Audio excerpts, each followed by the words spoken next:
नमस्कार. योगिता होम फूड्सकडून तुम्हा सर्वांना दिवाळीच्या हार्दिक शुभेच्छा. तर दिवाळी फराळामध्ये आज आपण मस्त अशी बिस्किटासारखी खुसखुशीत भरपूर पदर सुटलेली शंकरपाळी बनवणार आहोत 2 किलोच्या प्रमाणात. तर तुम्ही याचा आवाज बघू शकताय. तर याचा आवाज बघूनच कळाला असेल तुम्हाला किती खुसखुशीत आणि खारीसारखी आपली इथं शंकरपाळी तयार झालेली आहे. आणि अगदी दुप्पट तिप्पट फुलणारी अशी शंकरपाळी आहे. तर बनवायला घेऊया आणि त्यासाठी लागणारे साहित्य पण बघूया. तर आज आपण 2 किलोची शंकरपाळी बनवणार आहोत. तर त्यासाठी इथं मी 2 किलो मैद्याचं पीठ बारीक चाळणीने चाळून घेतलेलं आहे. तर 2 किलो मैद्याच्या शंकरपाळी करण्यासाठी मी इथं घेतलेलं आहे बघा अर्धा किलो साखर घेतलेली आहे. आणि त्याचसोबत अर्धा किलो जेमिनी वनस्पती तूप घेतलेलं आहे बघा. अशा पद्धतीने 2 किलो मैद्याच्या पिठासाठी अर्धा किलो जेमिनी तुपाचं पाकिट घेतलेलं आहे आणि अर्धा किलो साखर. 2 किलो मैद्याच्या शंकरपाळी करण्यासाठी वजनी प्रमाणात आपण इथं अर्धा किलो साखर आणि अर्धा किलो वनस्पती तुपाचं पाकिट घेतलेलं आहे. तर साखरेचं प्रमाण तुम्ही बघू शकता मोठ्या वाटीमध्ये काढलेलं आहे. वाटी भरायला इतकी कमी अर्धा किलो साखर आपली भरलेली आहे. ज्या वाटीने आपण साखर घेतलेला आहे त्याच वाटीने मोजून आपल्याला पाणी घ्यायचं आहे. इथे तुम्ही बघू शकता जितकं साखर तितकंच पाणी आपण घेतलेलं आहे. आणि हे पाणी साखरेमध्ये ओतून घेऊया. जितकी वाटी भरून आपण साखर घेतलेली आहे तितकंच आपण पाणी घेतलेलं आहे. तर ज्या वाटीमध्ये आपण साखर पाणी ओतून घेतलेलं आहे तर त्याच वाटीमध्ये आपण आता हे वनस्पती तूप काढून घ्यायचं आहे आणि हे तूप आपल्याला वितळवून घ्यायचं आहे. तर अशा पद्धतीने एकाच वाटीचं माप घेऊन आपण शंकरपाळ्या बनवणार आहोत.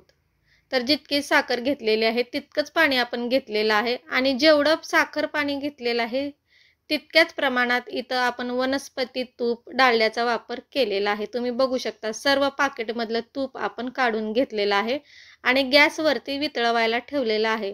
तर आपला तूप छान वितळलेला आहे आणि तुम्ही वजन पण बघू शकता, वाटीचा माप बघू शकताय. जितकं आपण साखर पाणी घेतलं होतं तितकंच या तुपाचं प्रमाण झालेलं आहे.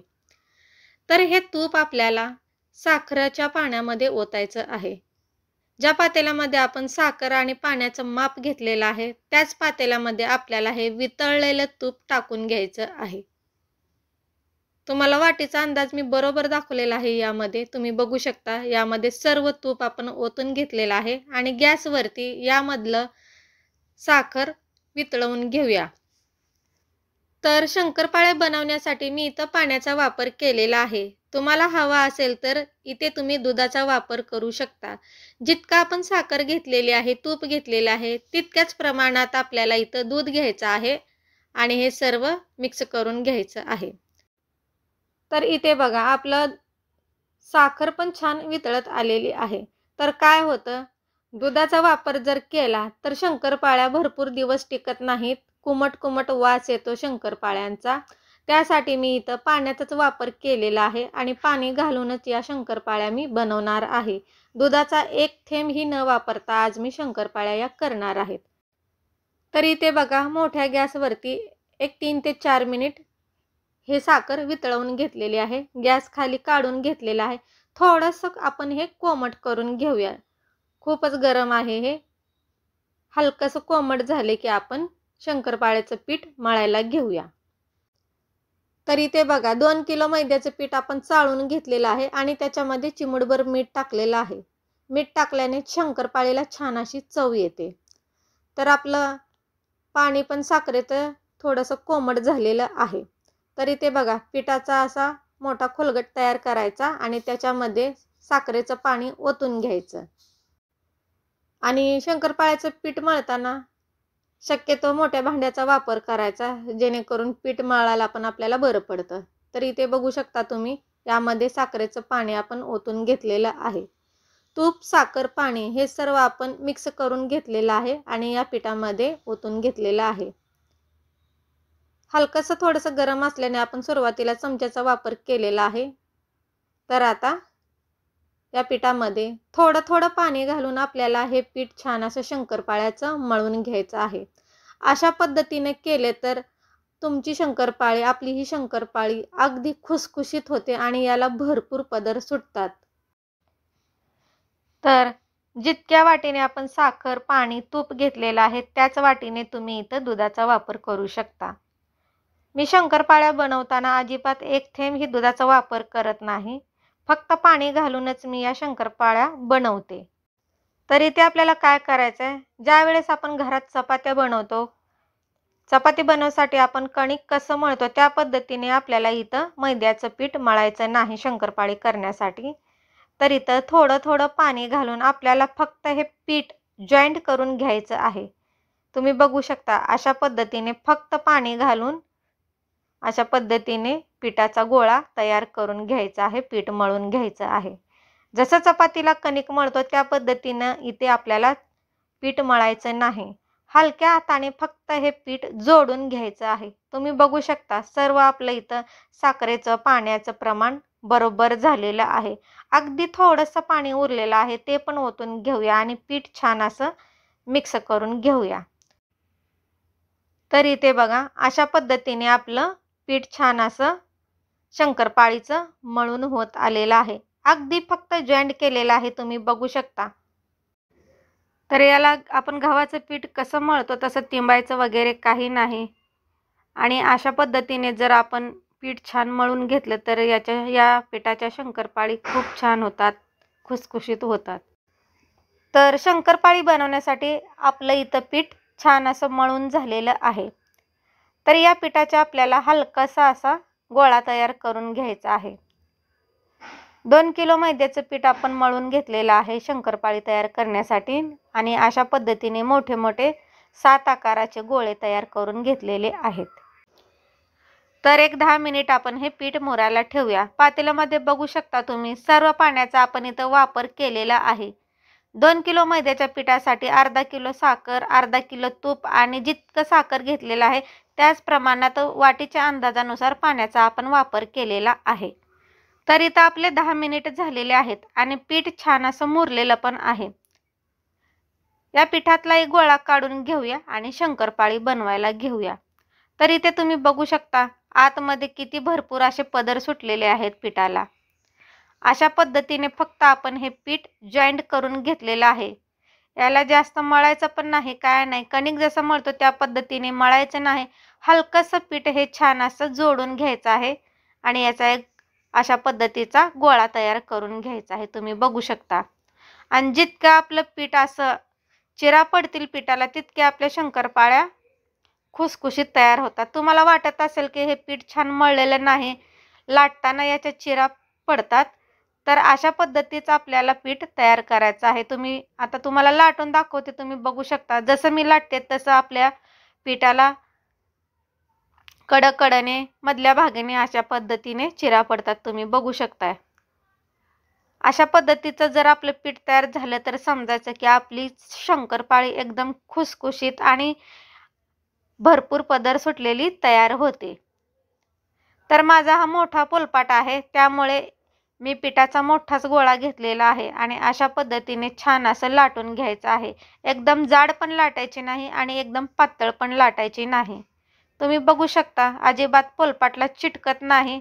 छान असं आपलं इथं पीठ मळून झालेलं आहे आणि छान अशी इथं आपली पोळी पण लाटून झालेली आहे. तर आता इथं आपली पोळी लाटून झालेली आहे. तर याच्या शंकरपाळ्या करायला घेऊया. कडकडने थोडंसं कट करून घ्यायचं जेणेकरून आपल्या शंकरपाळ्याला छान असा आकार येईल. तुम्ही हवं त्या साईजच्या, हवं त्या आकाराच्या शंकरपाळ्या कट करून घ्या. तर इथे तुम्ही बघू शकता अशा पद्धतीने कडाने सर्व मी कट करून घेतलेलं आहे आणि आता छोट्या छोट्या आकाराच्या या शंकरपाळ्या मी कट करून घेणार आहे. तर 2 किलो मैद्याच्या पिठासाठी मी अर्धा किलोचा साखरेचा वापर केलेला आहे, कारण आम्ही जास्त गोड खात नाही त्यामुळे फक्त अर्धा किलो साखर वापरलेली आहे. तुम्हाला याच्यामध्ये साखर वाढवायची असेल तर वाढवू शकता आणि जितकी साखर तुम्ही वाढवू शकता तितकंच पाण्याचा वापर करायचा आहे. तर इथे बघा तुम्ही अशा पद्धतीने मी कट करून घेतलेले आहेत. तर तुम्ही तुमच्या आवडीप्रमाणे लहान मोठी साईज बनवू शकता. तर मी इथं चौकोन आकारामध्येच्या शंकरपाळ्या कट करून घेणार आहे. शंकरपाळ्या कट करतानाच मी बाजूला तेल गरम करायला ठेवलेलं आहे, कारण भरपूर प्रमाणात त्या 2 किलोच्या प्रमाणात शंकरपाळ्या आहेत माझ्या. जसं जसं आपण शंकरपाळ्या कट करून घेऊ तसं मी या शंकरपाळ्या पण तळून घेणार आहे, जेणेकरून करायला पण सोपं पडतं आणि पटकन होऊन जातं आपलं. तर इथे बघा अशा पद्धतीने आपल्या शंकरपाळ्या छान असं मी कट करून घेतलेलं आहे. एकदम छोटी साईज घेतलेली आहे आणि जितकी छोटी दिसते तळलं की तितकीच मोठी आपली शंकरपाळी दिसते. तर तुम्ही बघू शकता अशा पद्धतीने छान असं कट करून घेतलेले आहेत. तर आता या शंकरपाळ्या आपण तळायला घेऊया. तुम्ही बघू शकता किती छोट्या आकाराच्या आपण कट करून घेतलेले आहेत. आणि आता आपलं तेल तापले का आपण बघूया. तेल आपल्याला फक्त मंद गॅसवर, मध्यम गॅसवरच गरम करायचं आहे, जास्त कडक गरम करायचं नाही. तर एक छोटासा गोळा काढून घेतलेला आहे बघा आणि तेलामध्ये टाकलेला आहे. तर लवकर काय वर येत नाही आपला पिठाचा गोळा थोडासा. अशा पद्धतीचाच आपल्याला तेल गरम करायचं आहे. जास्त जर कडक गरम केले तर शंकरपाळी टाकलं की लगेच लालसर होते, लालसर दिसते, भाजल्यासारखी दिसते, तळल्यासारखी दिसते, पण आतमध्ये कच्ची राहते. त्यासाठी आपल्याला हलकंसंच तेल गरम करून घ्यायचं आहे सुरुवातीला.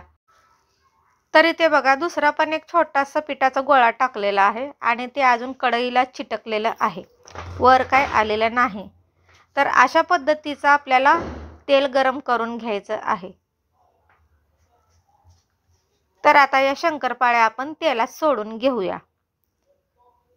शंकरपाळ्या तेलात सोडताना गॅस बारीक करायचा, मध्यम करायचा, मगच या शंकरपाळ्या तेलात सोडून घ्यायच्या. जितक्या कढईमध्ये बसतील तितक्याच शंकरपाळ्या आपल्याला तेलात सोडून घ्यायच्या आहेत. तर इथे बघा शंकरपाळी मी तेलात सोडलेली आहे आणि गॅस आपला मध्यमच आहे, मोठा वगैरे काही करायचा नाही. तर सर्व आतल्या बाजूने मी शंकरपाळ्या चमच्याच्या साहाय्याने तेलामध्ये सोडलेले आहेत आणि 2 ते 3 मिनिट अशाच पद्धतीने मध्यम गॅसवरती ठेवायचा आहे आणि 2 मिनिट झाले की हलकासा चमचा फिरवायचा आहे आणि ती तुम्ही बघू शकता 2 मिनिट झाले की आपल्या शंकरपाळ्या हळूसर हलकाशा वर आलेल्या आहेत तळून. आणि शंकरपाळ्या तळताना खालची बाजू 3 ते 4 मिनिट आपण छान अशी फ्राय करून घेऊया. बारीक गॅसवरतीच आपल्याला सुरुवातीला शंकरपाळ्या फ्राय करून घ्यायच्या आहेत. तुम्ही बघू शकता अजिबात विरघळलेली नाही तेलामध्ये आपली शंकरपाळी छान अशी तळून वर आलेली आहे. शंकरपाळीची खालची बाजू आपली छान अशी फ्राय झालेली आहे आणि तुम्ही बघू शकता भरपूर अशा पदर सुटलेले आहेत. आपण किती छोट्या आकाराच्या कट केल्या होत्या, पण तळल्यानंतर या शंकरपाळ्या छान अशा मोठ्या झालेल्या आहेत. शंकरपाळी तेलात टाकल्या हलवायची गडबड करायचं नाही. शंकरपाळी आपण वर आल्यावरच शंकरपाळी आपल्याला फिरवून घ्यायची आहे. आणि तुम्ही बघू शकता जवळजवळ इथं 7 ते 8 मिनिट झालेले आहेत आणि शंकरपाळ्या तुम्ही बघू शकता आपल्या किती छान असं तळलेल्या आहेत.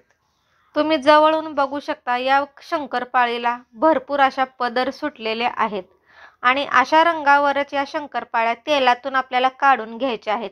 शंकरपाळ्या काढल्यानंतर त्यामध्ये अजून गरम वाफ असते आणि तेलातून बाहेर काढलं तरी त्या शंकरपाळीमध्ये गरम गरम तेलाची वाफ असते, त्यामुळे शंकरपाळीचा कलर परत बदलतो. तर त्यासाठी अशा कलरच्या शंकरपाळ्या असताना आपल्याला तेलातून बाहेर काढायचं आहे. आणि याच पद्धतीने बाकीच्या सर्व शंकरपाळ्या आपण करून घेऊया, तळून घेऊया. तर तुम्ही बघू शकता किती छान अशा भरपूर असे पदर सुटलेले आहेत, लेयर्स आलेले आहेत. एकदम खुसखुशीत, एकदम खारी बिस्किटासारखी आपली इथे शंकरपाळी तयार झालेली आहे. सर्व शंकरपाळ्या आपण तळून घेऊया. तर अशा पद्धतीने सर्व शंकरपाळ्या बनवून घेतलेल्या आहेत आणि छान असा थंड पण झालेला आहे. थंड झाल्यानंतर या शंकरपाळ्या तुम्ही बघू शकता एकदम कडक खुसखुशीत अशा तयार झालेल्या आहेत. एक मोडून दाखवते शंकरपाळी, तुम्ही आवाज बघू शकता याचा. अगदी खारी बिस्किटासारखी शंकरपाळी तयार झालेली आहे. वरून सोनेरी कलर आणि आतून एकदम व्हाईट कलर अशा पद्धतीची ही शंकरपाळी तयार झालेली आहे. अगदी तोंडात घालता क्षणी विरघळणारी. याचा आवाज बघू शकताय तुम्ही या शंकरपाळीचा. अगदी हॉटेल बेकरी सारखी आपली इथे शंकरपाळी तयार झालेली आहे. आजची रेसिपी तुम्हाला कशी वाटली कमेंट करून नक्की सांगा. व्हिडिओ आवडल्यास लाईक करा, चॅनलला सबस्क्राईब करा, शेअर करा. साध्या सोप्या पद्धतीने बनवलेलं आहे, बनवून बघा. धन्यवाद.